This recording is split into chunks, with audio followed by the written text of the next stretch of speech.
Okay, sweet. Elaine, I will pass it on to you and we can get it started tonight. Okay, great. Thank you so much. All right. So thank you, panelists. We have 4 here, very seasoned people.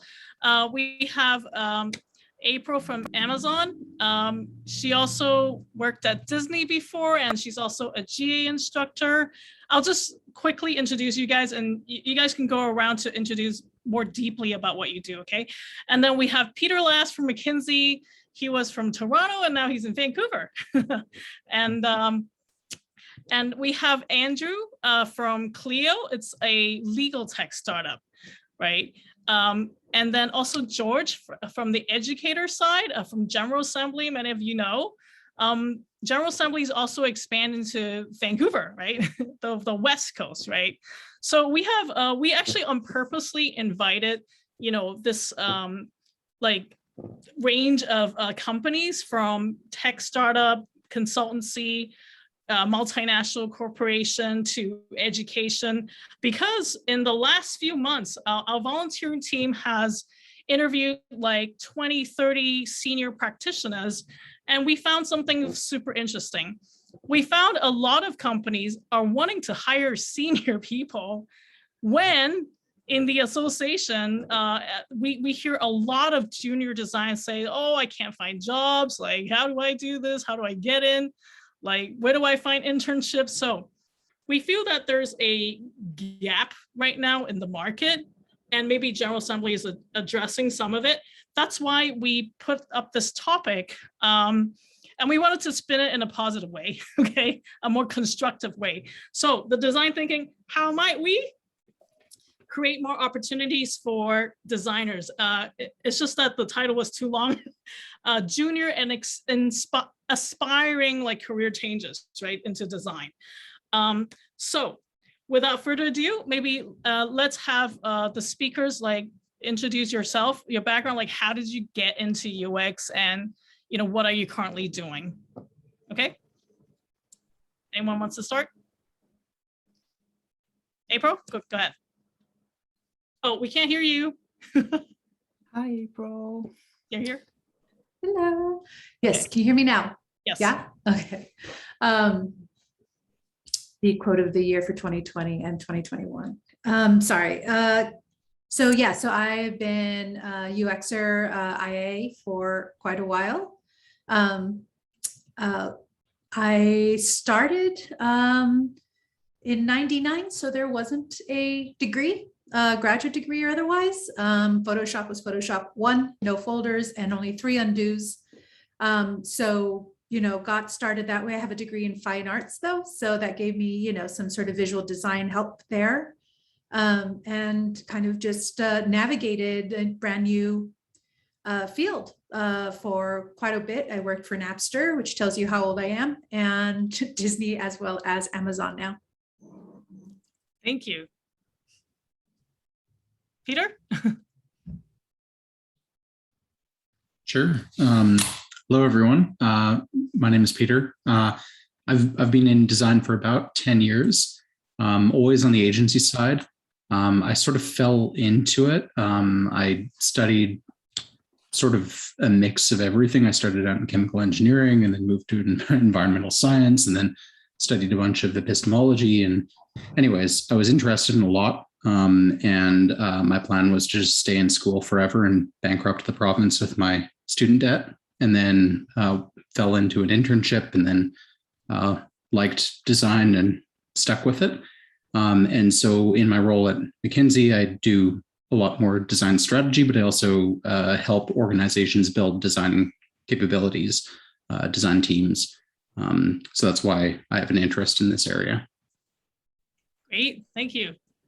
Andrew. Hey everyone, my name is Andrew. I've been in the industry for 10 years. I spent the last decade building my design career in Vancouver, with the first 5 years primarily focused in service design before switching over to doing more product design over the course of the last 5 years or so. Currently, I'm a product designer at Clio, and we build software to help lawyers work more effectively and close this, access to justice gap that we often hear about in news and media. Great. George, passing it over to you. Oh, thank you, Andrew. Nice to meet everybody. My name is George. A bit of the outlier within my very esteemed panelists here in the fact that I am not a UX designer, and I won't tell you or pretend to be one. I actually studied geography and then fell into recruitment. There probably isn't a better way of putting that. And then through my time in recruitment, had the opportunity to work at places like PwC, as an advisor to Labatt for a few years, Kraft Heinz, as well as working in agencies. Really specialized within the kind of the entry-level campus recruitment side of it, where you're doing large annual programmatic recruiting. And through that saw a bit of a skills gap that was pretty present and getting worse. And so now working at General Assembly with UX designers amongst other career changes in figuring out how do they go from their prior career into their new career, successfully and make it a change that lasts. Thank you.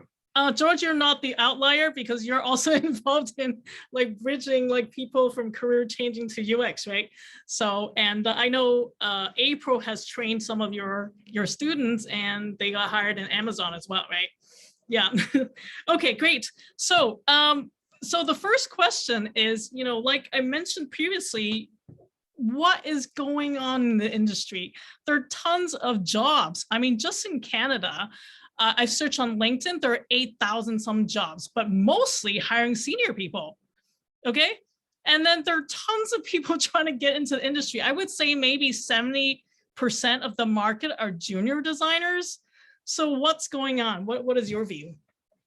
Anyone?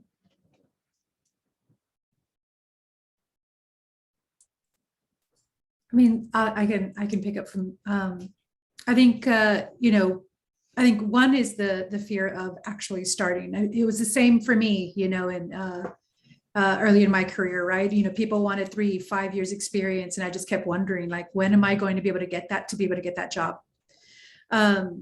There are some opportunities. I was lucky enough to land one, but I think, and this may go into further, like other questions later on, but like, I think, there is a lot of people out in the industry, and I think UX is also being known. I think a lot of people don't know what they want yet, and they may want super senior, but as their only, either only one or just, maybe not really understanding what the job is yet. I wouldn't consider it terribly like I wouldn't think too much on that, other than making sure that when you do find those opportunities, being very, very well prepared for them, because I think that's what's going to really define who can get in and who can, who's real, who's well trained for it, and who can get in. Anyone else? Yeah, I'll jump in here. The reason why we see such like huge volume of senior job postings, it's because design is on the table now in many executive teams, and they see the value of design. Is my audio coming through? Yeah. Audio is coming through. Awesome. I'm going to drop an article inside our chat, but this was something that, and I'm going to thematically pass it over to Peter after this, because I just shared a big McKinsey report from 2018 that talks about the business value of design. Businesses, corporations, whether it's tech companies or more traditional organizations like telecommunications, government, a lot of these places are seeing the value of design in first and foremost reducing costs. On that lower maturity spectrum, that design is a great way to save money because you are more thoughtful with your resources in building software that actually works, that organizations aren't throwing millions and millions of dollars at. They are, but they're more thoughtful in where they put those millions. And as a result, we see people wanting to hire designers that are able to save them that cost. But at the same time, once you move past that, move up that maturity scale from like cost saving, then design starts to become that differentiator in the market to attract more customers.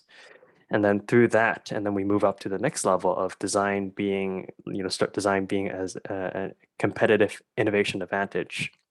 So we're very much in that, I'd say, in that gap between like design being a differentiator and design being an innovative factor for a lot of organizations. And that's where we see a lot of interest in hiring senior designers, because they want to see those results quickly, as opposed to investing, in the time to build up somebody who may not have that experience.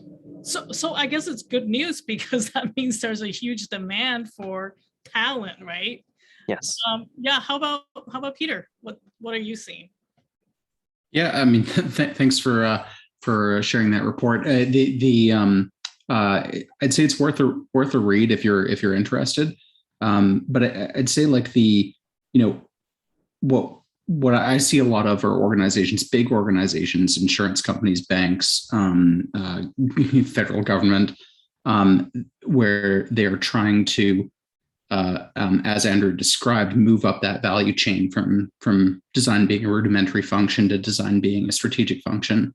And the problem that they face, and the reason why they tend to track against that senior side first, is that design is an amorphous label that encompasses everything from someone who literally has no purpose other than designing the pixel gradient around a button, to someone who is designing the business strategy for an organization.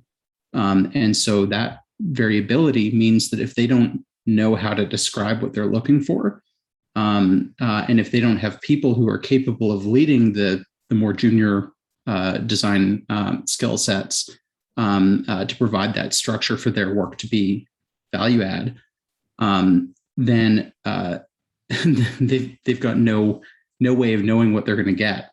And if they spend 6 months to hire a team and then the team can't deliver, then that's a massive failure. And so there's a lot of fear organizationally in bringing in junior people, because junior people are almost by definition, and certainly within design, where again, they could be anywhere on that spectrum, you can't trust the product from them. So there's a desire to bring in a senior person, and then once the senior person is established, bringing in more junior people underneath them. But that cycle is often broken, because you get a senior person in finally at the end of a long period of time, and then they think, oh, this person can do it all on themselves, and you get cycles of burnout and so on and so forth. So the basically, like, until designers know how to label themselves more appropriately, and say this is the boundary of skill, and until there's a gradient of skill, the way there is in careers in law or in other sort of skilled trades almost, it will be very challenging as an employment environment for junior people. So, because the other problem is that lots of juniors want to do the big strategic thinking stuff. And, if you don't have any experience in that, no one is going to trust your work. So that's another problem. And George, I see you. Interesting, because George, I know that, like, you mentioned 75% of your students at General Assembly are career changers, right? Can you talk a little bit about that? Like, yeah, for sure. I think it was in one of our kind of annual outcomes reports. It's 75% of any given cohort, you could even just say the entire kind of base for the year, has 5 to 10 plus years working experience, kind of separate to that, 75% of our student base comes with at least a bachelor's degree, some of course with masters and PhDs. And I think, you can see a bit of the imbalance maybe between, the number of opportunities, where the talent currently sits. And I think that, we see so many people at that junior level because UX is pretty new within the kind of the world. It's pretty exciting. People can see the opportunity. So it's naturally going to, kind of cause a lot of people to gravitate towards it and see if that could be the profession for them. And I think one of the things that we've seen here within GA is sometimes UX grads won't necessarily go into a traditional UX role after it. You know, they will then find a blend of their prior career and their new skill set and go into something which may not be called a product designer or a UX designer. So I think that when we look at the tenured junior base as well, they're not all going to be those senior designers later, and they will naturally filter out into other areas. I think the comparison with kind of the legal world is an interesting one, because when you look at a lot of the big firms, of course, they pride themselves on bringing in juniors, you know, and they make it a real statement of the firm is to bring in articling students and have that pathway extremely well defined for people to come in right out of education and then in theory up to that partner level. And I would say where we see that divide is that doesn't exist. Companies only want, let's say, senior lawyers, but necessarily aren't really nurturing any of the talent which would get to that level. And I think currently that's where seems to be a bit of the divide. And, you know, we always talk about the catch-22, everybody wants experience, nobody's willing to give it. And I think, yeah, hopefully we'll come to a bit of an understanding on that too. So for the hires, are you able to find senior designers easily enough? We've heard when we interviewed some of the senior practitioners, they're telling us it's either very junior people with like not much experience, or the good ones that they want, like they have to kind of grab them because, you know, like 1 week late, they're gone. You know, they're hired by somebody else, right? What's your experience like now? I'll chime in first for this question. Hiring senior is still tough because as an industry, I think you're absolutely right, George, that we're young. Like UX is barely if you look at the academic side of it, you look at various forms of it, yes, it's 20-ish years. But user experience designer, right? I see a little wink from April, like, you know, the industry as a whole is much longer, but you know, the modern understanding of user experience design is much younger than that. So for that reason, you know, the leveling between junior, mid-level, senior, staff, principal, like these type of leveling is still relatively subjective. And the understanding of these leveling is, you know, I believe is still poorly understood in the market. You know, I've seen folks that are straight out of boot camp, 2 years out of 1 year, 2 years out of boot camp. They call themselves a senior. Sure, you know, they might have miraculously, gain that competency somehow in a unicorn-like experience. But for the most part, a senior would mean that you're able to drive like business outcomes. So what I do want to chime in is like leveling is still poor. The public understanding, the industry level understanding of leveling is still, you know, relatively low and ambiguous. Yeah, Andrew, it's a really good point, because when you look at the job descriptions, even on LinkedIn, a senior designer is 3 to 5 years, when it used to be 10 to 15 years. I don't know how that happened, but that just goes to say how much demand there is, right, in the market. Yeah. How about Peter and April? Well, yeah, I mean, Andrew, another great point. Like I think the breadth of skills required of a designer also keeps expanding, right? Like, you know, a designer 10 years ago, it was like, oh, you need to be really good at like project management and using very specific tools for like graphic design in most cases, like, because you had market research and you had other roles handling other competencies. And then as UX bloomed and then product design bloomed beyond that, and all of a sudden now you're asking someone to be competent in conducting primary generative research, conducting evaluative research, conducting summative benchmarking, as well as executing designs from you know, conceptual product levels all the way through to granular micro interactions. And you're saying, hey, that like this is what someone needs to be able to do, arguably. And so that's where the like, you know, the problem of the label becomes much more challenging. You know, there are all kinds of tools and matrices and or, radar plots that you can fill out with spikes for different skills. But the reality is that no one is going to be good at all of those things. And so again, like from an employer standpoint, there's a risk associated with bringing someone in who says, I'm a designer, because you don't know which, shape they are on that radar plot. And because design sits at that intersection of so many domains, there's no evaluative arbiter to say who is good at what. So a lot of the work, can't be evaluated easily on its merits before it's out in the wild. So, if you do generative research poorly, like you can cause a lot of harm, and it's not caught until way later, until the product hits the market and everyone realizes that it was a disaster. The level of quality assessment is also quite hard to pin down. I think that all of that kind of pools together, so you end up with this drive towards the middle, because no one knows whether a 20-year designer is necessarily better than a 10-year designer. And 3 to 5 is sort of that sweet spot where they've been working long enough that hopefully the bad ones have been weeded out. So that's what people sort of net out at.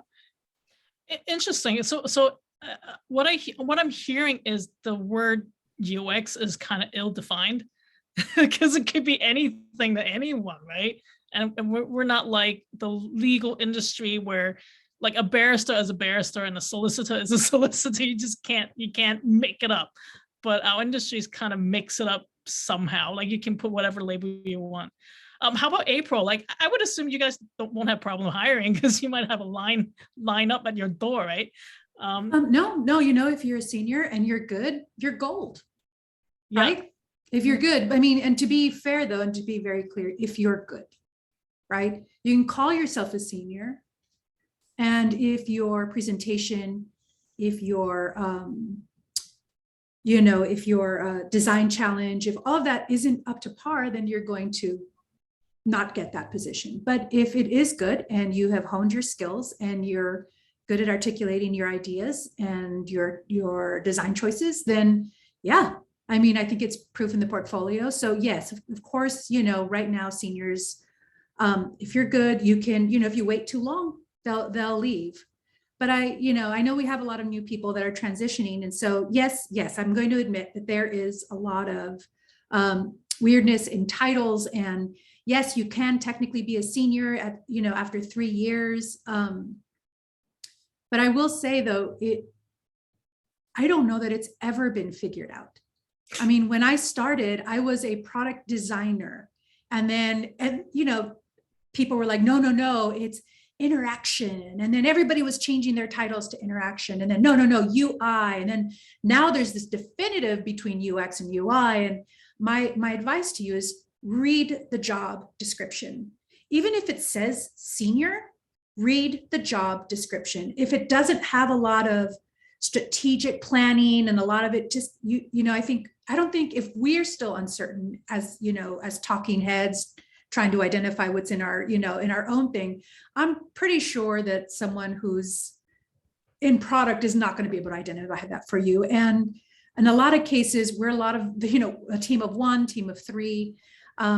They may not know what they're looking for. So read the job descriptions, take a look at what it means. If it says 3 years or 2 years, really just read, do your homework and read through it, because there may be an opportunity in that where it's literally just having you manage something really small. Yes, you could be a senior at image updating. I was just updating images for, a year and 2, which isn't a lot. Photoshop shortcuts, really good at it. But, so take a look at take a look at the job description, take a look at the years, and really try to check out. And I joke, you can call me anything as long as you call me, right? Like I've been enough in this where I have been a product designer. I have been an information architect professionally. I literally read the job description and see what sparks me and what makes me want to do this job. And then I apply. And if you want to change it, sure. it's never really been a detriment to me, and as long as the evolution has gotten me longer jobs and other opportunities, I've been good with that. April, can you dive deeper into what do you define as a good designer? Like, what are you not finding in the market right now? Like, what kind of skills are missing? I see a lot of A, B, and C, right? The steps of the process. I see a lot of that. I think, and some, repetition of what that means. But what I'm not seeing is articulation of design choices and why, storytelling. I'm not seeing that, right? You can tell me, and I did wireframes, and even seniors. I'll be honest with you, just went through a senior, same thing. Well, I did this because this was next, and that's why. And I think where we're going is, or what I'm looking for when we're interviewing, what we want to know is why you made these design choices, what's going on. And so really understanding, even if you don't have a lot of time to do research, understanding how to articulate that, understanding all the nuance in every activity that you have, because you do it while you're working. Like, where were your compromises? Really talk about your journey through this project and being able to articulate that thoughtfully.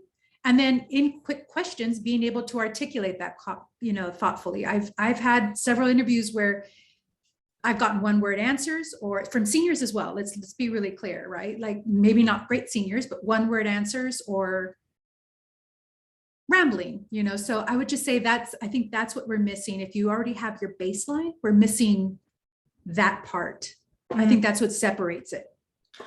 I saw Andrew and Peter nod at the same time just now. Can you explain your perspective? Like, what are you not finding? What skills are you looking for? Peter, cool if I jump into this first. So my team and I, we just hired 2 interns, design interns, and we're really excited to start to work on them. But as we were looking through the list of applicants that came in, what stood out about these 2 interns is they have really, really strong rationale behind why to do certain things. I think that is a defining factor in standing out in the job market, because I think over the course of the last couple of years, the way many programs have sort of, and I'm also talking about university as well, just in general, there's a perception that design is about learning a set of methods, techniques, and then once you've learned all these techniques, you are a designer. That is not true. You become a designer when you've gained the competence and know when to use certain techniques and tools. You do not become a designer by learning what the definition of a journey map is. So I think it's what's really, really important. And for us hiring is we're looking for competence. We're looking for people with strong rationale. You don't need, decades of experience. What you need is a strong rationale, because when you're going into a business, whether you're an agency, whether you're in-house, when you show your work, when you demonstrate your work, what will give you influence, what will give design as an industry, as a team influence, isn't a journey map, isn't a persona. It's what you do with those techniques. It's what you do with those methods that will help deliver business value for an organization. Peter? Yeah, and just to I think this will be a paraphrase of April and Andrew. I think like the thing that I see that really frustrates me a lot is the automaton designer, right? And you see this a lot coming out of nothing against General Assembly, but like against like all of these boot camp programs. They present design as this recipe where you do these things in this order, and then magic happens, and it's good design, and people will pay you lots of money for it. And so you get designers who, and it's true. I mean, there's tradecraft to it. Like there are heuristics that you should apply consistently, and you should look for patterns and identify commonalities between your product or service and others. That way there's, you're lowering that cognitive burden on new users, things like that. But to Andrew's point, that the reflexive understanding to say, this is where I am uncertain, or this is the type of problem that I'm attempting to solve. and then applying a method appropriately to, and you know, knowing as well that like sometimes you're only going to have a 2-week window to do comprehensive design, and you can't fit a lot of glorious discovery in, or you're going to have 6 months, and how do you, you know, you can't just do interviews for 6 months. Like that's nonsense.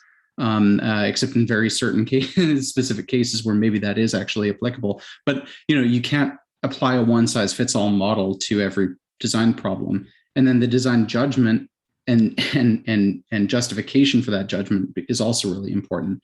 And so, like the way I developed that, in addition to just spending 8 years in undergrad and learning how to argue a lot, was reading lots and lots of books.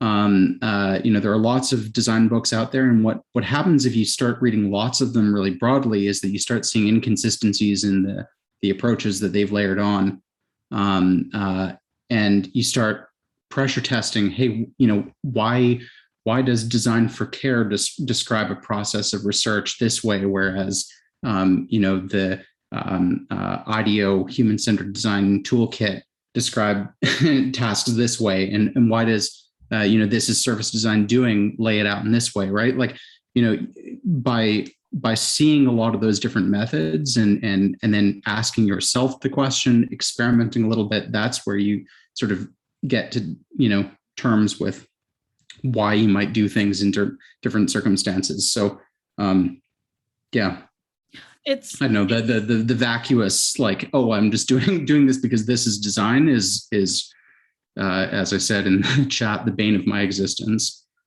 okay. Yeah, I'm hearing this is actually soft skills, right? It's maybe critical thinking and communication skills. How, like, George, do you want to talk about like how General Assembly addresses some of these, what the hires want, right, from talents? Like, yeah. It's interesting, and I think that, you know, kind of hearing everybody talk, it reminds me of when I was in recruitment, sat down with hiring managers. You know, what are you looking for, right? What's your dream candidate here? How can we go out and find it? And it all makes an absolute ton of sense. I can completely understand the rationale. I think it goes back to, how do we get people to that point? You know, for everything that you're wanting, how can we take people from that very, very junior, still wanting first piece of experience, to 5+ years of solid, tangible experience that they're going to be able to come in and offer value from day one? I think that's still the problem, you know, that we need to figure out.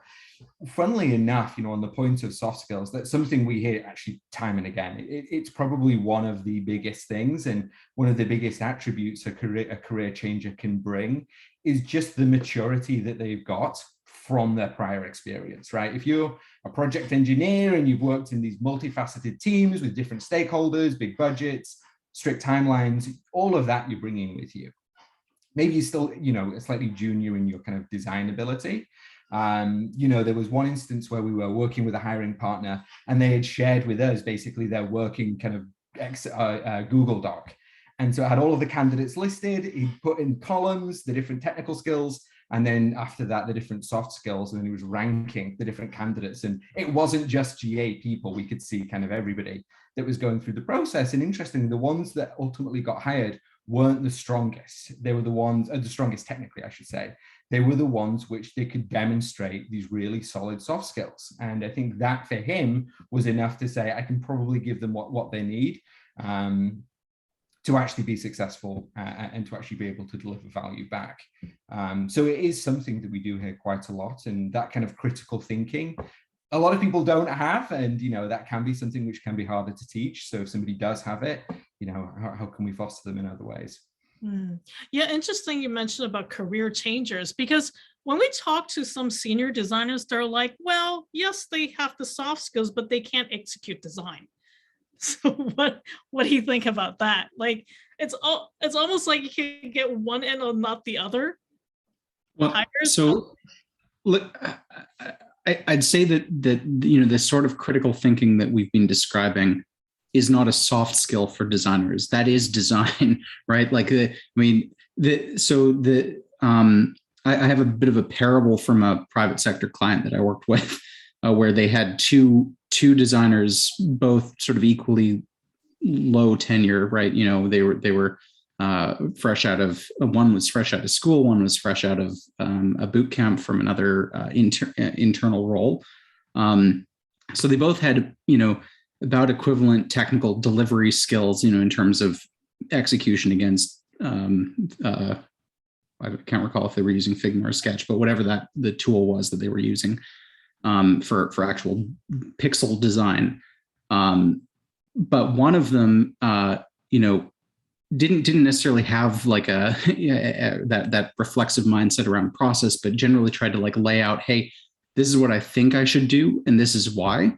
And they drew a lot on like they would look at other platforms and they'd say, oh, this is how they're doing it. I kind of like how they're doing it. So I think like I'm going to use this same principle when I go forward, and they would explain it that way. And sometimes they were wrong, right? Like sometimes they should have considered other factors, but because they exposed their thinking, as Andrew and April both mentioned, because they sort of did that storytelling, it was possible for someone, a senior designer, to say, oh, great thinking, here's an additional piece that you can layer on, and course correct them. The other designer gave one-word answers and just sort of waffled in that design space and made seemingly random design decisions, uninformed by anything, and couldn't explain why they were doing it. And so they spun their wheels for 6 months, and then their contract was terminated because they could not get past that point of explaining why they were doing anything.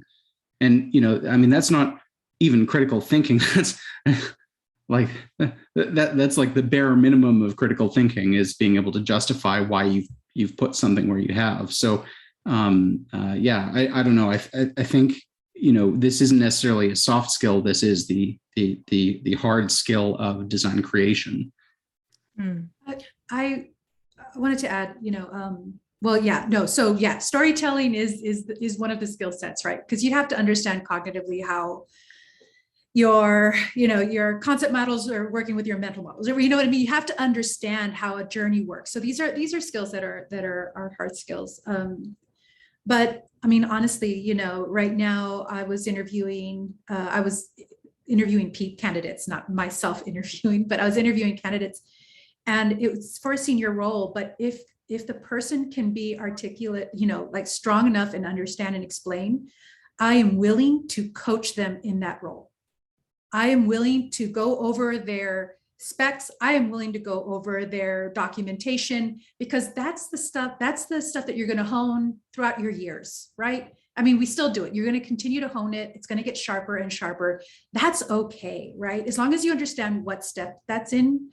But if but that nugget, that precious little, the cognitive display of like why you're thinking the way you are, will separate you. Will take you there. There's a point that we talked about here. There's 2 points. We used the term storytelling and we used the word rationale. I think those are 2 different things. Storytelling is the ability to be able to tell a narrative cohesively and convincingly. But rationale, being able to have rationale, being able to answer the why behind what you do, I think that's a different thing.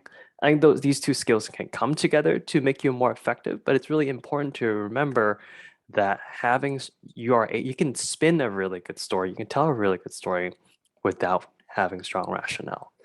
But to be an effective designer, to be someone that is influential, the ability to know the why behind what you do and be able to convincingly tell a cohesive narrative, both of those things are really important. But I personally, in my experience, find that having a strong rationale, knowing the why behind what you do, is a very, very important foundation before you layer on the ability to tell stories. I would push on that, because I don't know that a VP would understand the nuance, right? When I'm pitching my design, I may have strong rationale, but if I'm butting heads, if I don't know how to do it and bring them along, and Disney was a lot of that, where you really needed to articulate. I agree with you that they might be 2 different skill sets, but I don't know that one should be left, because I'll be honest with you, when you have 5 minutes with a VP and they're out the door, you can have the strongest rationalization on your design choices. But if you're not pointing them to what they need to know, directing them how they need to go, great, you got great rationale, but they're out the door and maybe you have to wait another 2 weeks for approval or another week. So I fully agree. Yeah, and I agree. I think that skill set though, like maybe for some people who join a startup or something where they're the only designer and they have to make that pitch to the C-suite or to the board, then it comes into play. But what I've seen is often to Andrew's point, the lack of rationale and coupled with a clever storytelling ability. So people have put lots of effort into making beautiful portfolios and that sort of thing that flow. But then when you scratch beneath the surface a little bit, the actual the rationale could stem from any number of domains. It could stem from ergonomics and human computer interaction. It could stem from generative primary research and an understanding of like context of use. Like, there are a number of like places where, the rationale could be derived from, but if they don't have that, then they fail earlier on, right? So someone coming in, like, if they start trying to express a rationale, again, the rationale can be wrong and it can require some like course correcting. But if they're doing that, I'd say that's preferable to me from a junior than someone who can do the like slick elevator pitch, but maybe not. Yeah, it sounds like we need law school for designers, right? to teach them how to rationalize and storytell. Okay, great. Just to ask So, a question, if you don't mind, Elaine. Yeah. To my fellow panelists, how did you inherently have this ability to kind of show your rationale, or how did each one of you learn it? Good question. I hinted at this. I studied everything, including analytic philosophy. So analytic philosophy gives you a lot of like premise, conclusion. Let's detail this out effectively. But then also, through reading really broadly, so you don't need to go through an analytic philosophy course to get this, but reading the literature on design broadly, one gives you a sense for those heuristics, which can be a source of that rationale. Two gives you a sense for how designers position or argue their design intentionality. And then three, it presents those like discrepancies between different design philosophies that you can then poke holes in. And, it makes you realize that like, it's not a monolith, it's multiple competing perspectives, and how do you chart your course through it? So that's what I'd recommend is like read broadly and don't just stick to blog posts and stuff, but read books, and then think about what you've read is a good starting point. Yep, Peter, if you can drop a few book names on the chat, that'll be great. How about April and Andrew? I think just practice. I could rationally speak to every decision I made as in my previous jobs before Disney, and I could lose you in 2 seconds. I would get into the minutia, maybe not know what to focus on, but and even from that point, I had mentors that helped me kind of be able to clarify that. But it really was a lot of things like, the 20-minute, the 20 slides every minute, or presentative PechaKucha is what it is, right? Like even just pushing on that, right? Like just trying to make a pitch deck like that, or presenting, there's a lot of hackathons and datathons out there, really pushing on that. If you don't have that resource, like if you don't have books would be great. And there's a lot of really, really great books on storytelling. So yeah, I mean, formulaic, but about face, yeah. But yeah, I mean, just, if you want to get started on it, like just, there's, screenwriting, there's a lot of things that you can take, to get baseline, whatever seems to spark your interest in it. For me, it was these kind of short challenges on speaking quickly and cohesively, like, and practicing it. Cause short talks take a long time to do. Yep. Andrew? I think in addition to reading, I think reading is always like read to learn, but the act of writing is really important. So April spoke to speaking. When you speak, you always start from, when you give a talk, when you give a presentation, there's always a component of writing. And what writing really does to your brain is it forces you to be really deliberate about your thought.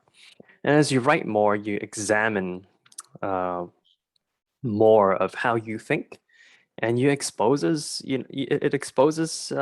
flaws in your thinking. It exposes things that you realize you don't actually have that deep of a domain about. So I think if there's absolutely one thing that I would recommend everyone to start is, well, if you're in the industry, like write down your thoughts about your work. If you're not in the industry yet, journal about what you observe in your day-to-day, because the act of writing forces you to think very deliberately, and thinking deliberately is what gives birth to strong rationale behind what you do.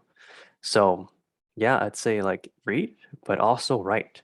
We joke about when we're all in grade school, high school, wherever, we joke about the book reports that we dread writing, right? But those are really incredible exercises to help us be very deliberate about our thinking, and it externalizes our thought, and it, quite frankly, cuts the BS from our thinking and helps us stay really focused on our thought processes. Well, Peter wrote a lot of really great book ideas there. Yeah. So I want to ask the hires. So if there are career changers who can think that way, but they can't execute design, like they don't have a visual background, like what's your recommendation? Or would you hire those people? Read the job description. So like right now, yes, I don't need a visual designer. But that's not, a blanket statement, right? Like read the job description. If my strong point is not visual design, I can take a library, I can manipulate things, but yeah, if you want me to come up with something really, really keen and nice, that's not my forte. I'm not going to apply for those jobs. Find your strength in that band, in that breadth of different skill sets within each one of them, and each one of the phases, and work for that. If they are good at articulating and can think systematically, yeah. But again, I think it's per situation, per job, per career. Yeah. Peter and Andrew? Where do you guys hire from? I mean, like. Well, so I'll say, McKinsey doesn't hire juniors really. For consulting, it's like you take regular design roles and you crank the speed up by a factor of like 3 or 4, and you say, hey, you aren't actually going to be working with other designers. You're going to be working with a bunch of business consultants and senior executives. So it's a really unforgiving environment for someone to sort of cut their teeth in design. But like a lot of our clients hire designers, and I help with, help them understand what those roles are or should be. And in that context, I'd say there, to April's point, it really depends on the role. For a lot of these organizations, they have pretty robust, if constraining design systems already. And so there isn't necessarily as much need for someone who, is super strong at doing beautiful pixel work. But they need people who can do workflow design, right? So there, it's like, I'd say that the learning curve on a tool should be no more than a week or 2. Like if you spend a concerted amount of time learning how to use Figma or Sketch or whatever, it shouldn't take you more than that to become like at least a strong mid-level user, right? But once you can get there, then it's the critical thinking again, and that thoughtfulness about how to approach the workflow design that comes into play. So, we've even advised clients to sort of go out on a limb with candidates who possess that ability, but have literally no capability when it comes to using the tool, because tools are tools and they'll probably change in a year anyways. And it's easy enough to learn how to use a tool. Is startup situation different, Andrew? So the original question is where we hire from, right? Yeah. And So do we you have hire. career changers, right? Yes, absolutely. We hire from all sorts of different places, both different career paths, also internally as well, from different departments. I think yeah, absolutely. I think it goes back to what we've been talking about, is when we look for candidates, we review candidates, like we really do prioritize that rationale, the storytelling bit that the few of us have been talking about. But also it depends on the role, and it sort of harkens back to the original discussion about the definition of what role you're hiring for. When we need to look for an interaction designer to build out a design system, we're going to be looking at a bit more on the execution side of it. But at the same time, even when we are looking at execution, that execution needs to be underpinned by strong rationale. Like, why does the button color need to be this certain way? Why is there a line or an icon inside button? Oh, it's so that, and this is just like, I'm pulling these random numbers out. They're not like representative of Clio, but let's say, for example, 40% of the user group that we're targeting, may have a visual impairment challenge. That is why this button needs to be this particular way. So just that alone, like, I've tied visual design to having a strong rationale. But at the end of the day, there absolutely still needs to be that rationale. And the visual design, the execution can be built up quickly, must be built on that foundation in order for execution to be well done. It's not just a visual thing. I would Yeah. say Amazon right now has not just internship, but apprenticeship cohorts specifically for bootcamp. So there are opportunities out there, and hopefully, hopefully there'll be more companies taking that on, because it does offer a level of diversity that, straight from, college may not, or graduate school may not afford. Yeah, I fully agree with that point. I think there's a couple places that's worth looking into. SAP Vancouver has a great internship program. That's where I got my start as well. Microsoft as well. A lot of the big tech companies do have an internship program, and it's also a matter of like the candidates to reach out on their own and start those conversations with these big companies. April, if people want to intern or have apprenticeship at Amazon, who do they get in touch with? They have cohorts. I think we're in the middle of the first one. And then they launch them, but usually they announce them like any job posting, like, follow Amazon on LinkedIn and stuff like that. Like they announce them, and then, and then you can apply and see about being able to get that opportunity. And it's usually, I think it's like a 6-month thing. They have a lot of seniors really guiding, the apprenticeships, and then at the end, if the work is up to par and the communication is up to par, then there's possible conversion on that. But it should come out at like every cohort. So I think every 6 months or something like that. So one common question I think a lot of junior designers or career changers ask is like, do I actually need a degree for this, right? Do I need a degree for UX? And I'm sure, George, you have your perspective being General Assembly. You want to kickstart that? Like, why would somebody want like a 3-month boot camp versus like a university degree? How does that pan out?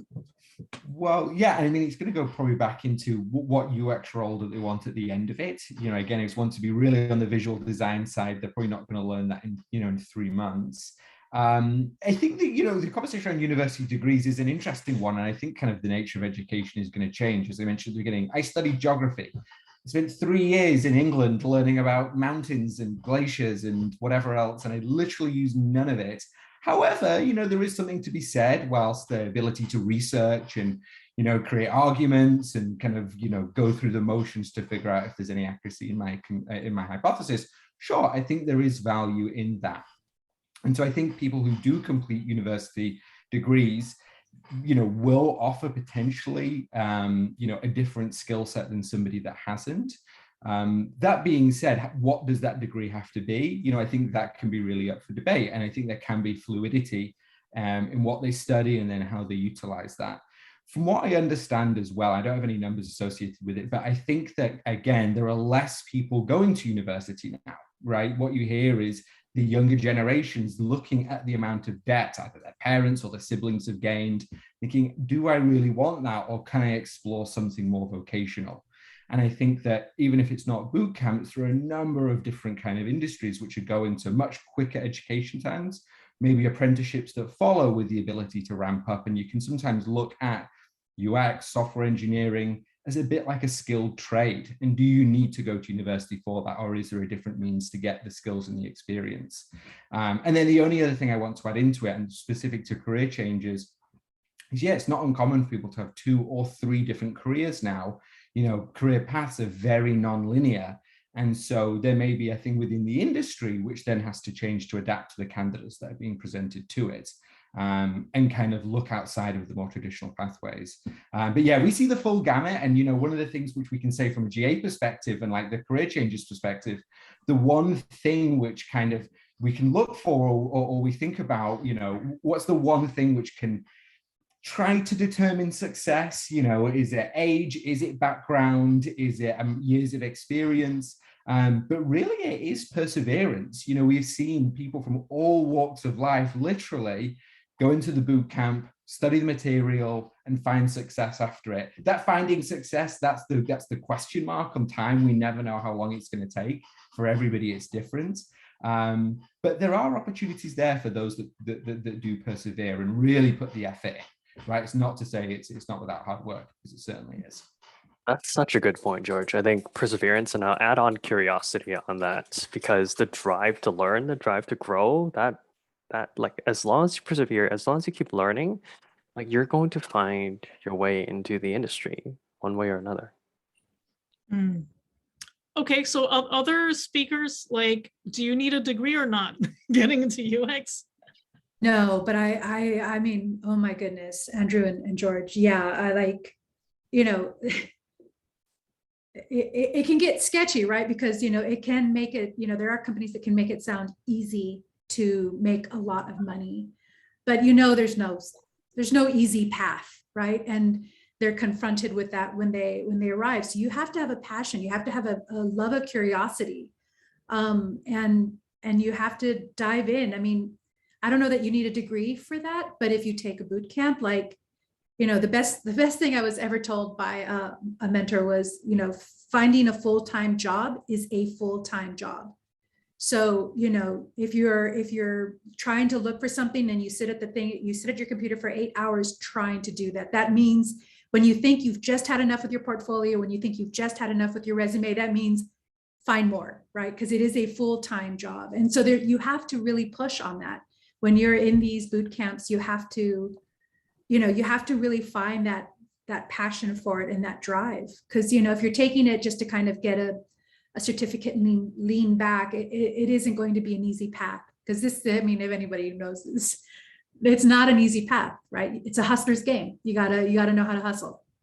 So yeah, we've seen 3 months boot campers actually take another year or so to freelance, before they even land the first real job, right?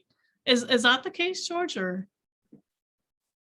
again, it kind of goes back to, it depends on the individual. We see kind of all ends of the time. I think that the one thing is that it does need to be said, people shouldn't go into a boot camp thinking they're going to get a job at Amazon or thinking they're going to get a job at any of the brand name organizations across industries.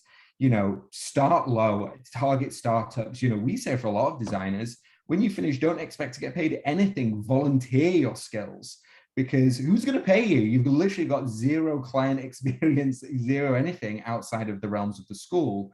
And so work with charities, work with not-for-profits and gain that. So I think one thing that we always want to see, again, we love GA, but, we don't want to make it seem everybody's going to walk out and get this fantastic job at the most notable company. They will have to grind, and sometimes they might get a full-time job within 6 months, but they might not be doing what they want for another few years, and we don't want to take anything away from that. They certainly have to grind and they certainly have to work. But yeah, some people it takes longer, but if they commit to it, they keep the vision, front of mind, they can get that. Yeah. We have seen some advertising, 6-figure salary after like a boot camp, or I want to hear from the hires, like what's your response? so that the people get the realism of this, right? Yeah. It's predatory. It's ridiculous. Like, those places should not be allowed to operate. Like, I'm glad one of the boot camps was shut down. They ran out of funding. That's one of the boot camps that plastered, do our UX program, come out with a 70K salary. Get the fuck out. Like, that is predatory and that is toxic. Like, to promise somebody a job at this salary level without proper training, without a proper program, I think that's stupid, and that's very bad for it's bad. So okay, let me backtrack. I think that's something that pisses me off a lot, seeing those programs as somebody who hires. But I think as a whole, bootcamp, what bootcamp has done is it has widened the talent funnel. It has allowed people of different socio-economical background to not only have to go through the university to get into tech. I think that's a wonderful thing. Because of the infancy of bootcamp programs and the lack of proper oversight into how they are run, who teaches them, many people actually just straight up volunteer their time to teach in those places. The quality of learning very, very differs between programs. But what we've seen over the years is there has been a consistent thread with some of these programs where they straight up plaster ads or on social about, like, here is the salary that you will get when you come out of this program and you will land a job. That is very different from what the four of us have talked, right? The four panelists have talked about over the course of this evening. Is we talked a lot about building competency, perseverance, curiosity, hustling. Those are the things that will get you into the industry. We never once talked about a salary figure, because those will come if you build that foundation.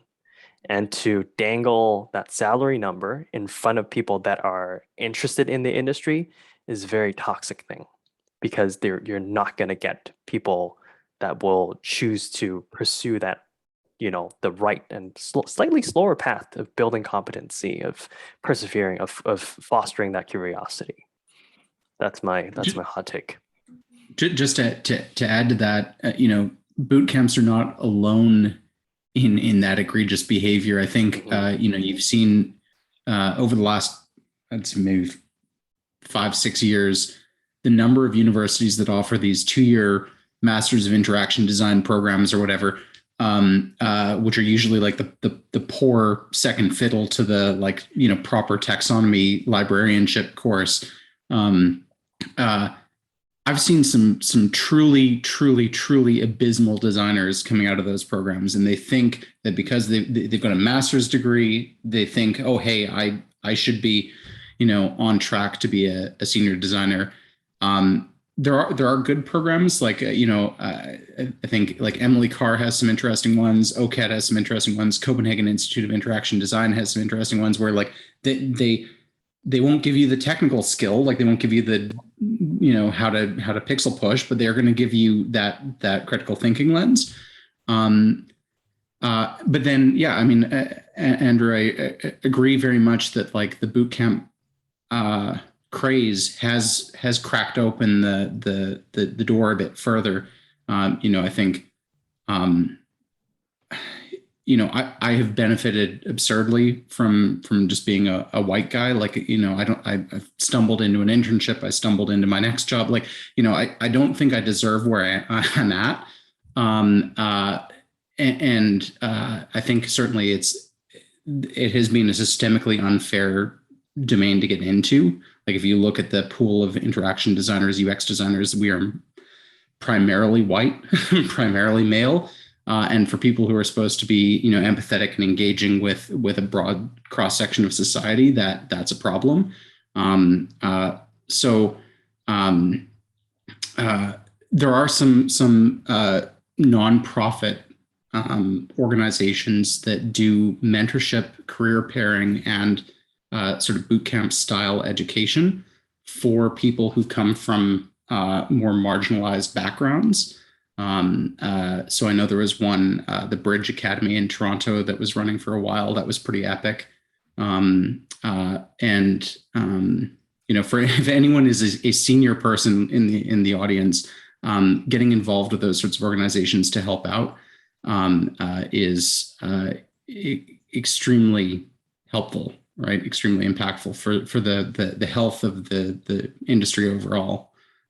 So I'd recommend looking into those if you're curious. Great. Well, maybe we should open it to the floor and answer some questions from the audience. Danny, do you want to take over and pick out some of the good ones? Sure. I think we just have a fresh one. And then if anyone, you have a questions for any of our panelists today, feel free to ask right now. And for now, we have one audience from the crowd. His name is David. I think it would be great if we can invite David to turn on your camera and ask your question in the public. What do you think? Hi, David. Hey, folks. Hi. So just a question for the panel. If you're a career changer into UX and you're working full-time in another job and you're kind of doing the slow and steady burn, how do you get that experience? Like, you don't have the chance to do, volunteer opportunities because of, conflicts with your regular schedule. Like, what would you recommend?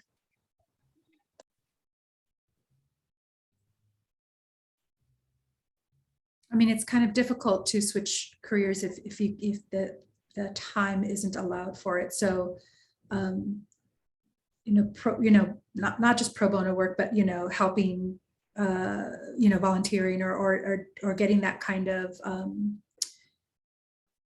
free work, is going to take time, right? Like, for you to, to start to build case studies that outside, it's not something that you can just kind of just keep applying and hope that can happen. You still need to keep adding to it, to your portfolio. And so that means, if you have, I've seen people who have friends who want to really launch something. It's going to be difficult on your own if you don't have that kind of outlet, because if you can't code or whatever it is, maybe you can do something on, Squarespace or something. I don't know, but the idea is that you do actually have to work for it. You do have to, put the time in. You have to grind, and that's the, there's no kind of like trying not to do it and trying to do it and then trying to find a way in it. It is a grind. It's a hustle. So I don't know. Maybe somebody else has a better. I might recommend like doing things like a little piecemeal, right? So I mean, there's like the daily UI challenge, for instance, is like a nice little like micro challenge that you can do to just sort of practice. Hey, like how can I, like, in 10-15 minutes conceptually lay out an interface or whatever. So you can build skill in that competency, just like going through the motions, right? Like, that gets you comfortable with the tool, but it also gets you thinking about those patterns more ingrained in your brain. I did like, this is going to sound sad, but when in my first job, I would use my vacation time to like, I'd take vacation to do volunteer projects around design. I would take vacation to attend workshops and longer, like sort of, week-long courses or that sort of thing, or conferences. So like, the Interaction Conference is a great one. EPIC, the Ethnographic Praxis and Industry Conference, is another good one. So like, for things that require more focus, unfortunately, like that's kind of the way to do it. But I mean, unless you're working in some kind of hellish, environment where it's like a 7-day week, like a lot of volunteer organizations have stuff, they work, like they come together on weekends because that's when volunteers are around. So there may be opportunities to hone those skills on a Saturday, helping out at a community center or something. Yeah, but it is hard. So, yeah. Andrew, do you have any suggestions? George, you want to go first? I saw that you unmuted. Oh, sure. Yeah, I was going to say, I think it's going to be a grind no matter what. You can look at, again, some kind of relatively quick things just to dip your toes, things like hackathons. If you can get into a part and then be assigned with a team, gives you the opportunity to probably work maybe with another designer, a couple of developers. You'll get projects in your portfolio relatively quickly. But I think, there will be no substitute for just time that you'll have to do trying to get whatever experience you can. And, sometimes even if it's not with a traditional volunteer organization, family, friends, right? Who do you know that has a small business? Who do you know that has, kind of anything which might give you just that opportunity to work on something? Hear what they want, try interpret it, create something, iterate on it, and have something to show for it would be something else. But no, probably take a few of Peter's book recommendations, start working your way through those, and do what else you can. George, I know that General Assembly, after you train the boot camps, there's an opportunity for the students to work with industry, right, on projects. Do you want to talk about that? So yes and no. So again, we never guarantee any kind of industry work, any work placement. It really is down to the individual to make that happen for themselves wherever we can. Of course, we will connect them, should we have opportunities to present themselves. And we do our own outreach to try identify, different organizations that we might be able to work with. As an example, and there might be one that I think is still ongoing. Is it the Shop Here program, or is it Digital Main Street, which is kind of a blend of, like City of Toronto and Shopify, and it's really just that kind of an initiative to have small businesses have websites or Shopify sites built for them for free. That is something that you could look at, but you're really just building a Shopify site. You don't necessarily have a ton of flexibility to add your own flair into it, but nonetheless, working with a client, and it's something to be able to speak to. I think one of the boot camps that closed down, they were guaranteeing client experience. So for us, it's more kind of within the confines of the school, and then we try to set people up for success to find their own opportunities. But you could look at something like that. Any other questions from the audience? So I do want to take a bit of time to answer David's question. Over the last 2 years, I've worked with folks that come from a different background. So my first example, this was somebody that came from a marketing background, and they worked at one of the local, fairly big art galleries. And even though they started their role as a marketing assistant, they very quickly was able to find pieces of their day job to apply a bit of, visual design, UI design, eventually like peppering a bit of service design in their role.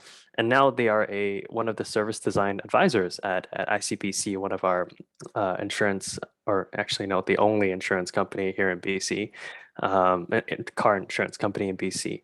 But there's something to be said about finding like really small opportunities in your day job and just applying a bit of that rationale, that thinking, a bit of that execution skills in really small things. And they don't have to go and go and change some KPI in the business. It's all about that practice that you're starting where you're at, in small ways to get you to build that competency, to build you to start your journey in where you're at.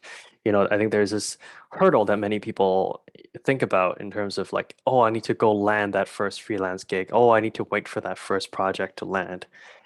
Sure, but I don't think you do. You can start, in very, very small ways. I really like what Peter mentioned about the fun little UI exercises. Is that like, hey, if you see an ATM that you really dislike, how might you improve it? So being able to start those small practices, whether that's in your free time or even in your day job. The other bit, it's somebody that I also connected with, who reached out on LinkedIn, but they come from and this is sort of an industry trend that I see a lot. I see primarily folks from hospitality industries being able to transfer into UX quite well. And my hypothesis is that in hospitality, because you are in the act of serving others, you're thinking about people's well-being, you're thinking about what people need, some of those same mental models transfer really well into the way you're building an interface, you're writing something for people. I think there's a lot of strong resemblance there, a lot of transferable skills and mental models that is helpful. Great. Any other questions from the audience? Yep. That's Peter. Anyone else wants to ask any questions? Maybe before anybody typing in their questions in the comments, may I ask if anybody from our panel here today, where do we get a quality volunteer projects from nonprofit organizations in particularly in BC or in their own place? How do we find that opportunity?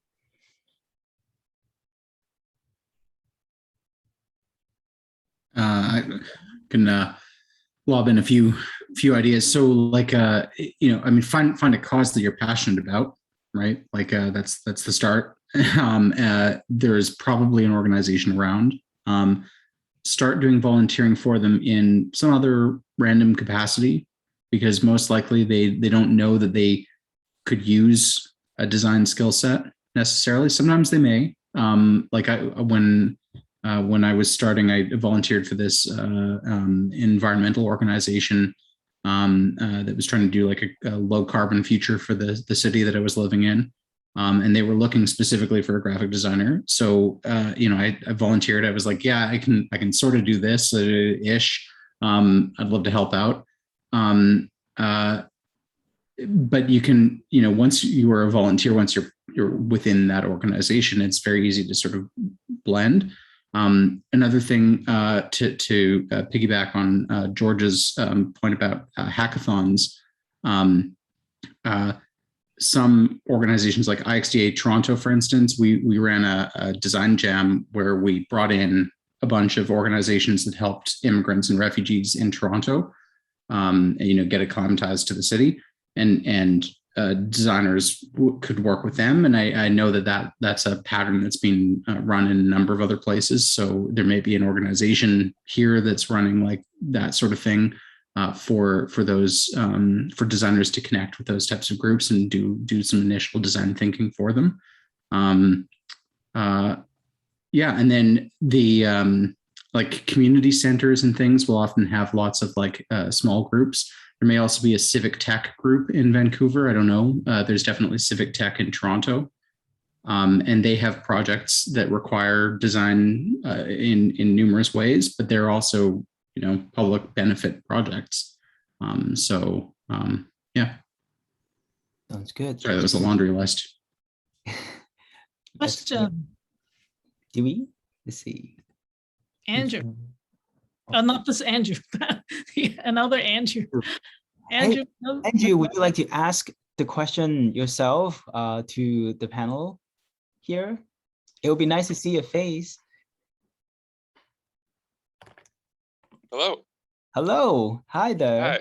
Hi. Just listening in. Been trying to kind of join some of these webinars as a way to just learn a little bit about UX. But I'm in architecture right now, and it's very tempting to learn a little bit more about this and see if it's something that I could possibly transition into. So I was wondering what you guys see as like hurdles or helpful bits in kind of parallels between architecture and UX.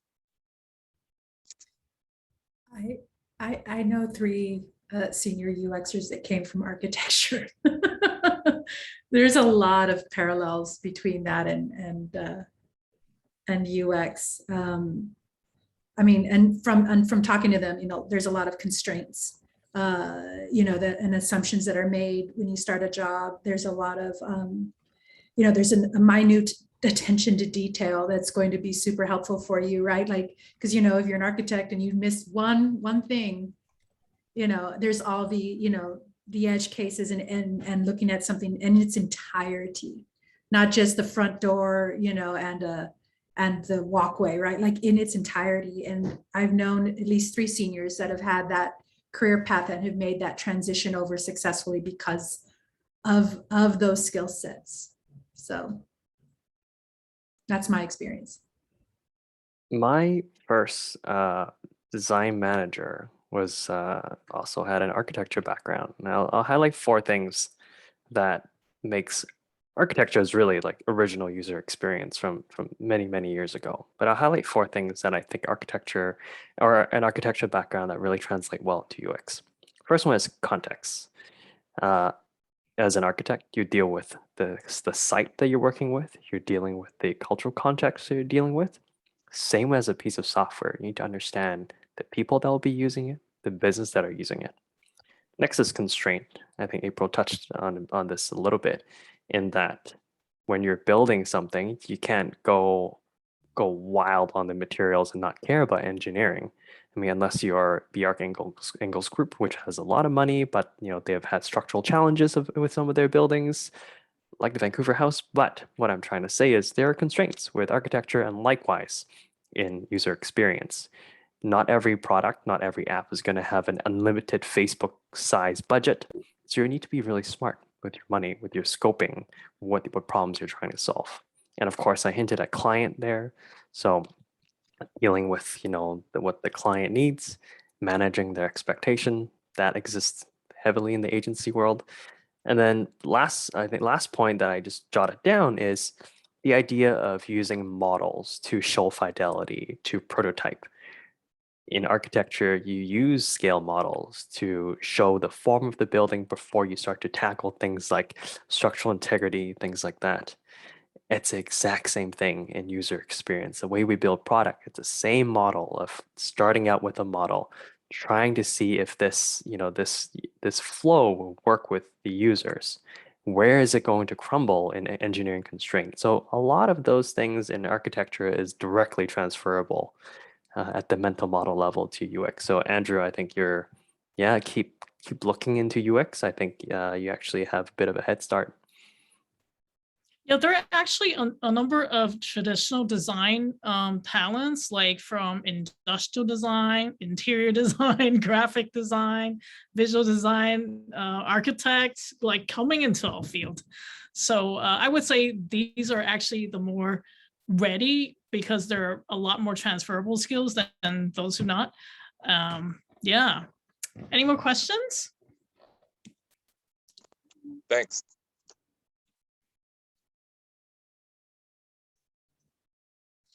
Daniel mentioned Facebook, needs a PhD degree for an internship? Yeah. For that job, you better need an PhD degree. But that's a technical job, right? It's Yeah, this is just something that I came across online, and then just my friend showing me this the other day, and they said, "Oh man, I thought, I mean, it would be great to work for Facebook. Let's take a look at the internship role. Oh my God, PhD." And then, so I see a little bit of frustration in him, and then I thought it would be great to bring it up to the table here to see what do you guys think about like technical jobs require a PhD degree. Why is it? Or if they really want to break into UX, what sort of, how do you read the job descriptions? I think that's really important from the point made from April too. I will just say, like, the internship you posted is a research position in stats and privacy. Like, so there are some things that are best learned through formal education. An understanding of statistical methods and statistical analysis is something that you can't pick up on the job. Just flat out no. Like, I've seen some people try and do quantitative research without a stats background, and it's like watching an unpleasant car accident. Like, it's not pretty. So I would say that if you see an internship or you see a job that requires a PhD, what that is typically a moniker for is they're looking for someone who can run effectively a long form research program for 5 years, right? It's typically what a PhD looks like. So they are looking for a caliber of thinking and dissertation that you don't get from work experience. So I'd say, like, if you look at those things and you're like, oh, I don't have a PhD, don't bother applying. Like, it's not going to match up nicely. So I'd say there are jobs that require PhDs. I'd say I wouldn't want someone, leading the strategy for privacy at an insurance company, who is just sort of walking off the street, right? Like, I'd want them to have cut their teeth both formally in academia and informally, in many roles in industry for a prolonged period of time before they're making those sorts of decisions. So, definitely, PhDs have a role. Yes. Yeah. Thanks, Peter. Did you hear that, Justin? I will send over the video to him. Okay, yeah, we have another question. Dana, are you here? Do you want to ask your questions? I think it's a really good question. Are you here, Dana? I believe she had a question. Oh, yes. Just 1 second. We'll wait for you. Need a mic. Running for a mic. Yeah. I mean, if the rest of you have questions, I mean, this is a chance, guys. I mean, there's not a lot of chance we can invite a lot of brains in our event. Usually it's just a casual chat, a casual fireside chat, and today is the golden opportunity for you to fire away all of your questions. So you can unmute yourself, no problem. Let's see where you are. Bottom left. There you go. Okay, good. Hello. Hi. It's very nervous. I'm sorry for the delay. I wasn't ready for the video. And I wanted to say hi for Elaine that I texted you, messaged you for LinkedIn. And thank you so much for holding this amazing event for junior designers. I really needed this kind of session to learn from the seniors.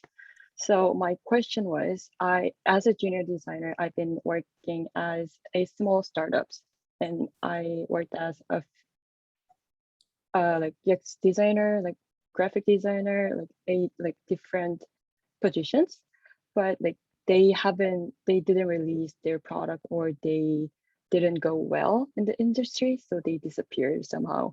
So I was wondering that how can I use these kind of experience in my portfolio, or is it better to not mention those kind of product that were not succeed in the industry?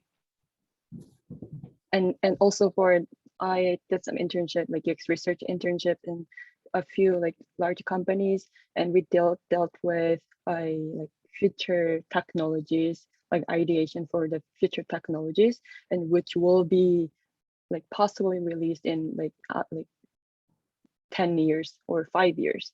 So how can I present these kind of portfolio pieces when doing interview and searching the job? Thank you. Thank you so much. April? Oh, we can't hear you. There you go. I could address the, if something didn't launch or the company's there. So, Napster was bought out, it's not there. You know, a lot of companies that I had were startups, that my career was initially startups, and they were sold. I mean, it was good that they're not there because they were sold to bigger companies and consumed, and that's it. But when we talk about, you know, like going back to talking about, you know, rationalization and storytelling, you know, I want to hear what you did. You know, if the product didn't launch, you know, I'd love to hear why it didn't launch, and maybe your opinion on it, and maybe something that you wish you had undone or redone or pushed harder, or something you really just pushed for but they didn't accept. Like, I want to know all of that. That's the juice, right? That's the thing that helps me understand, like, well, what if we are working on something that may not launch? Is she going to be not okay with it? Or, you know, we don't know what we need, but all of that experience, it's so rich. Yes, girl, yes, just please, you know, just drizzle it all over. Like, let me know what you were thinking. Let me know how it ended. Were you right? Were you wrong?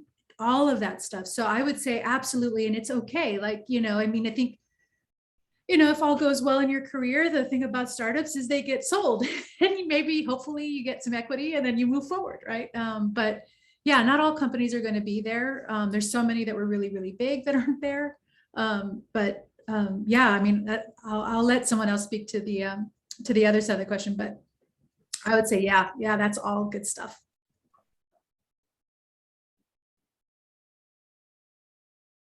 Peter and Andrew?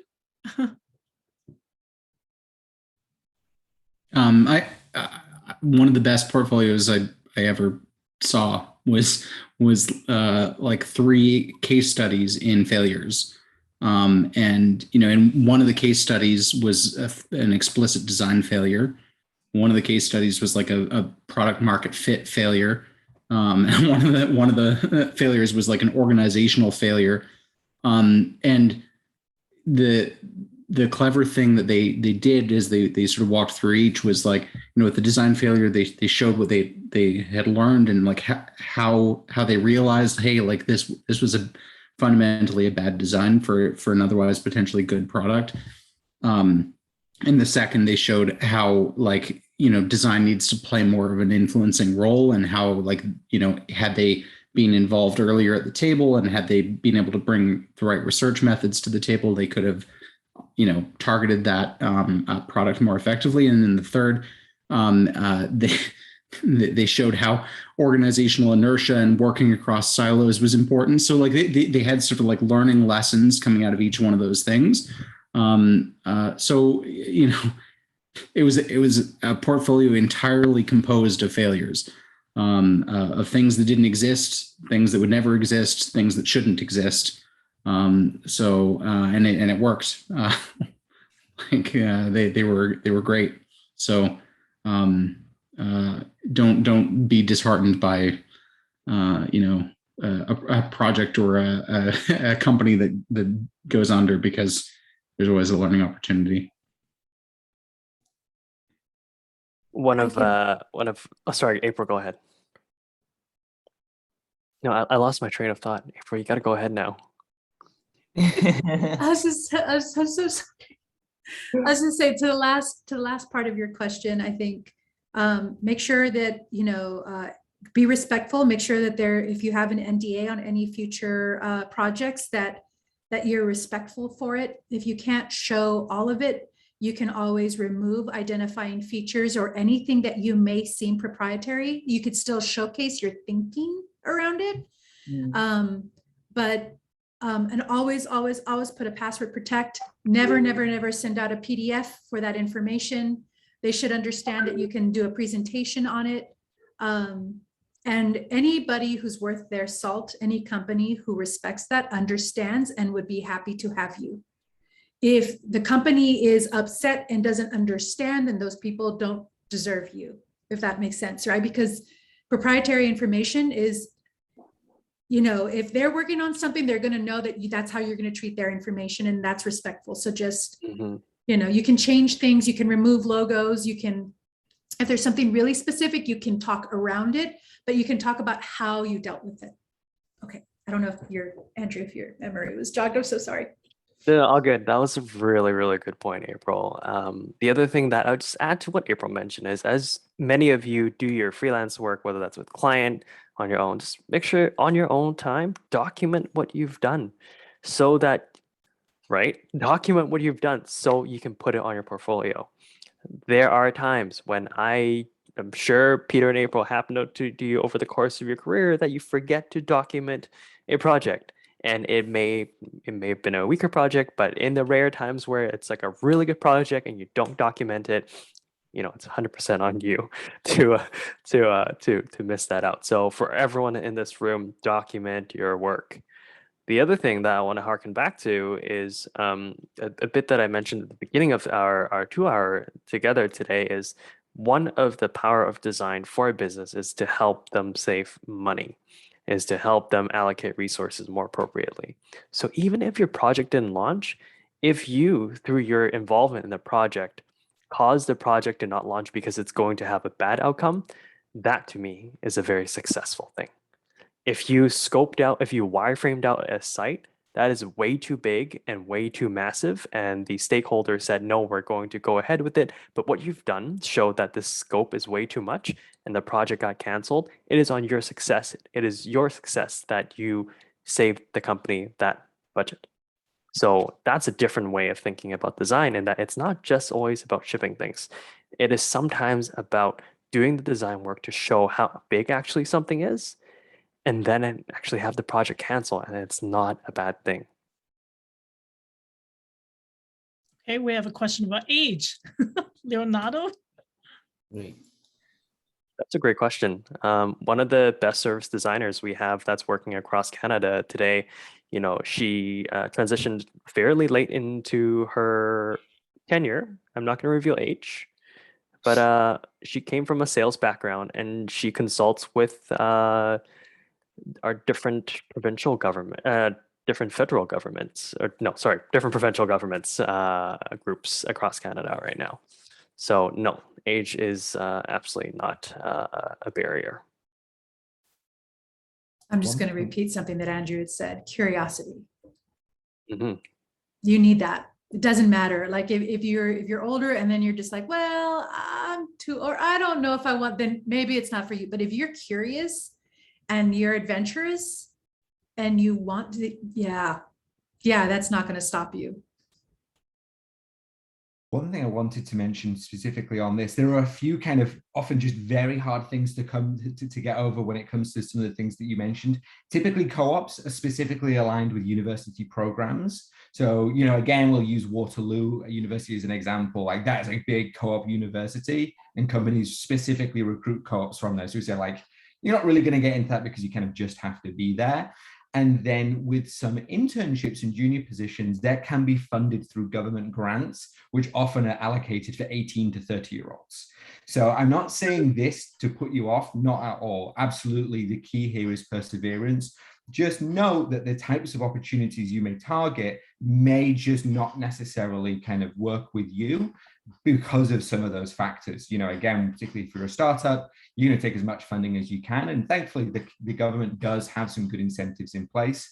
But just for some people, they can be a little bit limiting. So you have to really, again, read the job description, find the right companies. And one thing that hasn't necessarily come up, I don't think, within the conversation this evening is networking.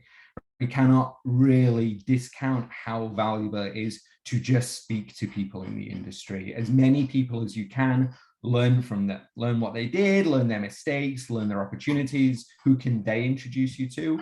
And that can be probably one of the most impactful things when it comes to actually identifying opportunities that you could genuinely get, beyond just looking on job websites and hitting quick apply or whatever. On the point of networking, some advertising here for IXD Vancouver. Volunteer for our association. That's one great way to get access to speakers when you help out in the community, right? So that's a perk. Okay, Cheryl. So just one additional point on that question, Leonardo. I think one other thing to consider is that startups tend to be pretty grueling in workplaces. Like they tend to be burnout, 90-hour a week hellscapes with no insurance and no benefits and no whatever. And so if you are in your mid 30s and maybe you've got a family or whatever, that's probably a terrifying prospect. A better starting place would probably be a big organization that you don't typically associate with design. So, a Loblaws or a Manulife or a TD or like banks, insurance companies, big stable organizations. They probably have kind of pigeonholed design roles that might be a little less exciting, but you'll be able to like sort of hop between them to skill build in different aspects of design. And still have, like health insurance and stuff, which can be a good thing. So, just something that may temper your where you look for opportunity compared to someone who's in their 20s and can float around. Okay, we have 15 more minutes. I think we have 2 more questions. Danny, you want to? Sure, I would like to invite Cheryl to the stage, and you can ask your questions away. Hi. We can't quite hear you. Do you have your mic on? Yeah, I think I can hear you now. Or maybe, how about I help you ask the question? Yeah, but thank you for turning on your camera. Oh, you do? Cool. Is this working now? Yes. Oh, okay. That was weird. I don't know why. Okay, cool. Yeah, just wanted to say thanks to all the panelists for doing this. It's been an awesome discussion. And thanks, Lane, for telling me about this event. I guess my question was more on like quantifying impact and storytelling. So I was wondering how you translate the experience you get from like user interface research that's more kind of like out there and speculative into something that's more business oriented. So like I don't have any UX research experience exactly, but I have like HCI, more academic research. So I was wondering, how do you package that into something that like a company might want? Great, thank you. I might recommend looking at some of the Nielsen Norman reports and the way they sort of package the more partitioned out semi-academic research that they do, where it might be about a specific interaction pattern or workflow, and then they try and generalize it to make a claim that's suitable or useful for industry. They do quite a good job with that. So you may be able to sort of parallel them.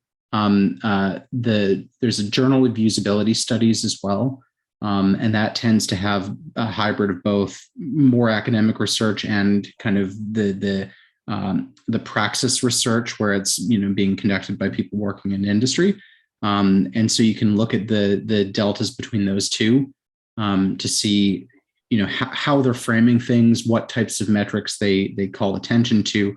How their explanation of methodology might differ. I think to Andrew's point, the drive to save money or to optimize a research process, you might call attention to areas where you could have gone down a much longer road and done a much more robust study, but you got to a good enough answer in a shorter time frame.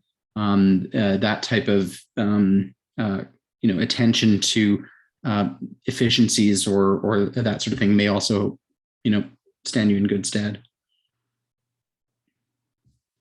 Awesome, thank you so much. Okay, we have the very last questions from Fanny. Hi. Hi, Fanny. Hi, everyone. Thank you so much for the meeting. Is really useful for us, the juniors. My question is, to be more competitive as a junior designer, should we prepare in areas like accessibility or other trends in the industry? And my question is because we are trying to be better, we're trying to study, we're trying to do the best that we can, but the learning curve is very big. So when you think that you are prepared, there is something else coming out. So my question is how to manage like having the basics and at the same time be more competitive.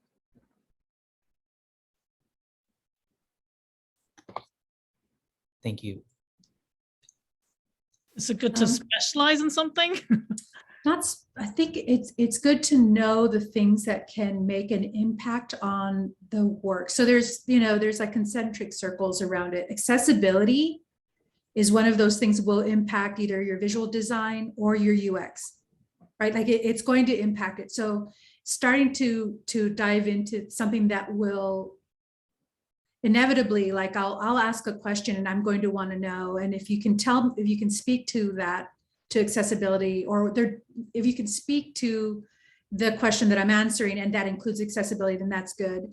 Other trends in the industry, I mean, I think that depends, right? Like if you're looking at AR, VR, maybe not, maybe that's not something you're interested in. So that's probably a little bit further out. I mean, definitely if you're into visual design, you should know accessibility. If you're looking at apps, you definitely should know accessibility, and, CX and that kind of stuff. So like, I think it just depends on how close your specialization or, your work, even if it's general, like how close that'll impact it.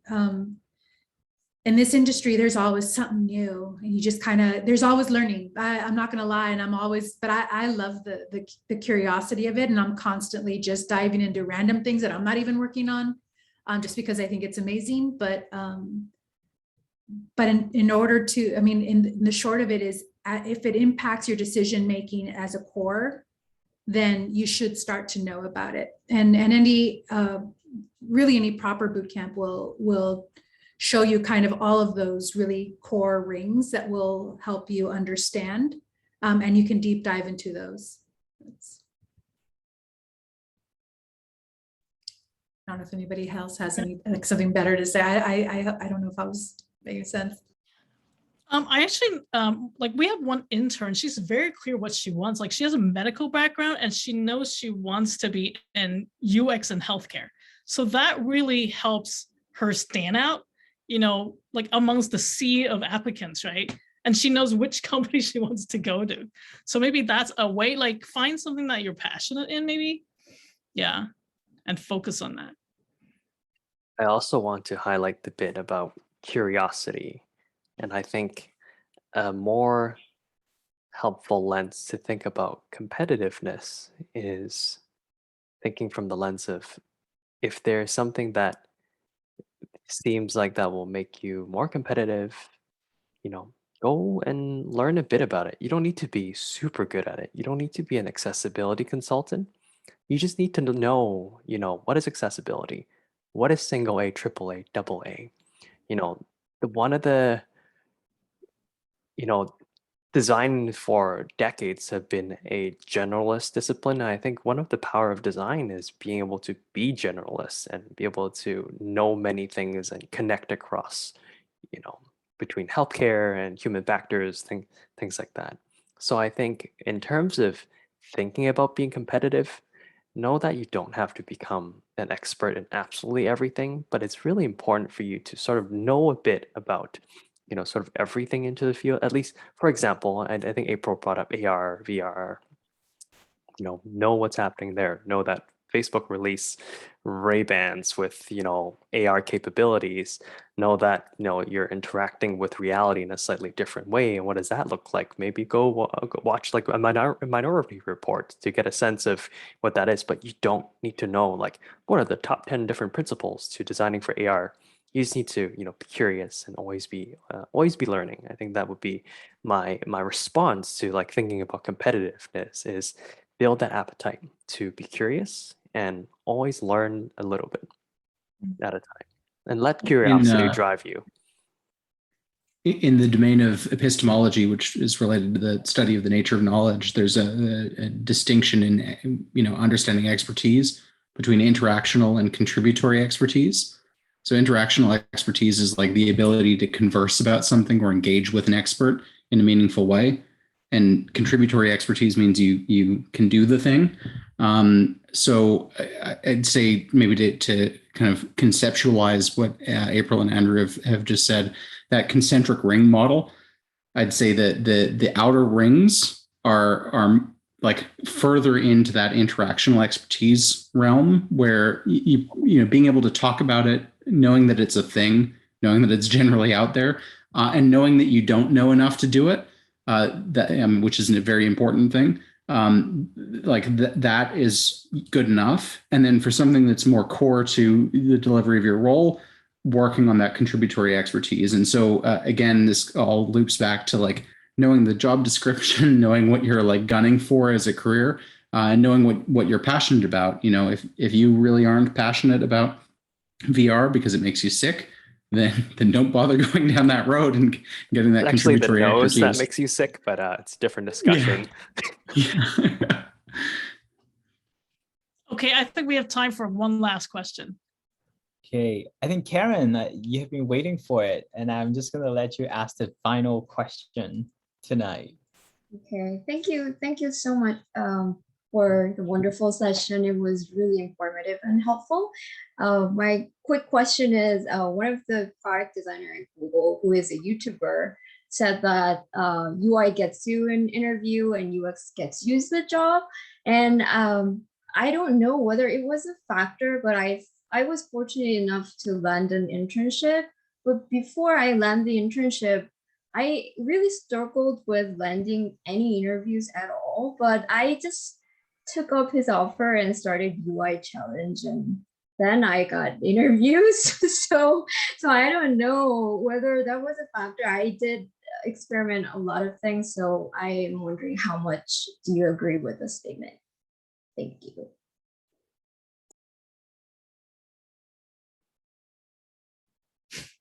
Anyone?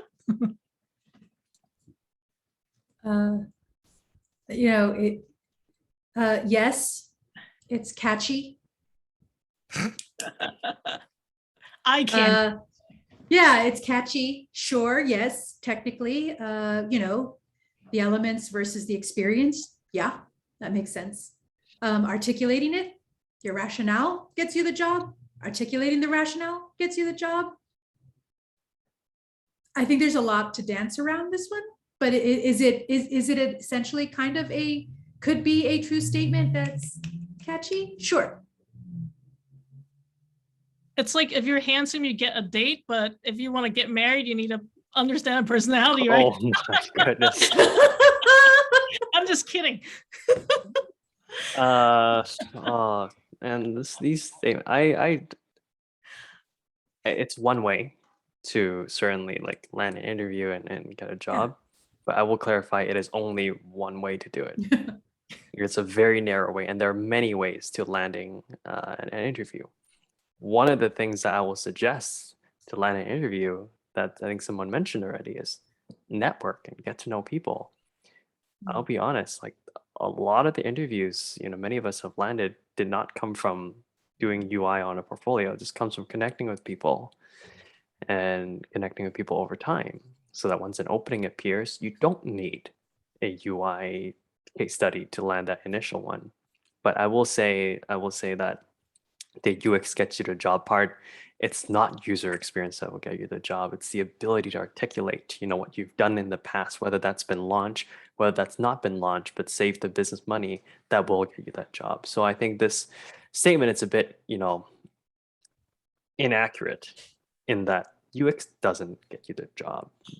Like strong rationale and clear, strong rationale and clear presentation gets you the job, and you know, being able to land that, you know, case study or that design exercise really well, it all comes down to the ability to think clearly, cohesively, and with strong rationale. So I this mean, honestly, is if you don't, super generalized statement. Yeah. Oh, I was just going to say, as an example, like I'm an atrocious visual designer. It's embarrassing. The UI element would never get me anywhere close to anyone. But you know, I'm pretty sure I got an interview and a job out of commiserating over a poor service design experience at an interaction design conference. with someone. So we were in line and debating the merits of the way they had designed the queue for people's badges and how people went through to get lunches, and then the website for the conference. That, commiseration for, an hour with someone who I met up with then again in Toronto was that gateway to, getting a position. So yeah, the networking thing works, and you don't necessarily need the UI chops. Volunteer for IXDA. Okay. Wait. Can I just add to that? I'll keep the focus on me, I guess. When I started my career, there were really, IXDA has been around for a bit, been in it. Like, honestly, it's not a plug, not just a plug, but like, how do you think it was done before there were degrees? We got together with people, we networked, we went into these professional organizations, and we formulated and we talked. So yes, all day, every day, even just as a way to start talking about it and understanding how other people start talking about it. It's how I started my career. Networking is the key word. Okay. Thank you so much, all the panelists.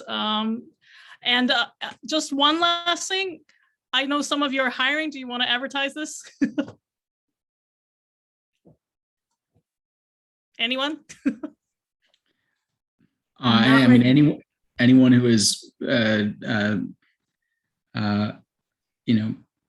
tired of doing design work, hands-on keys design work, and wants to crank up the pace and help organizations build design teams. You can contact me, and I can connect you on to people, but yeah, less on the UX side. Yeah. Okay. April, Andrew? Huh?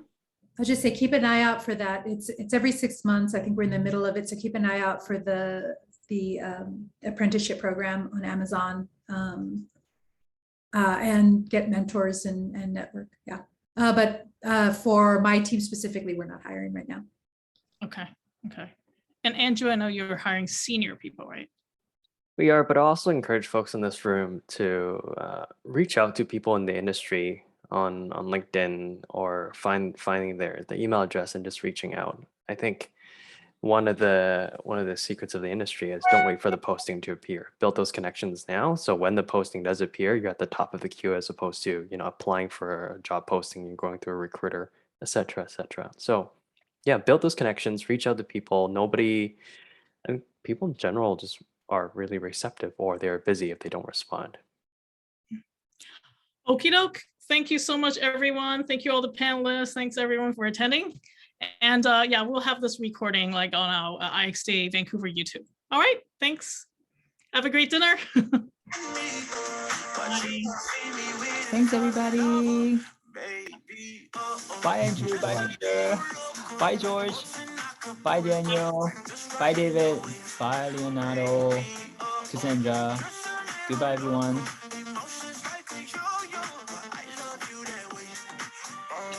Bye, leave.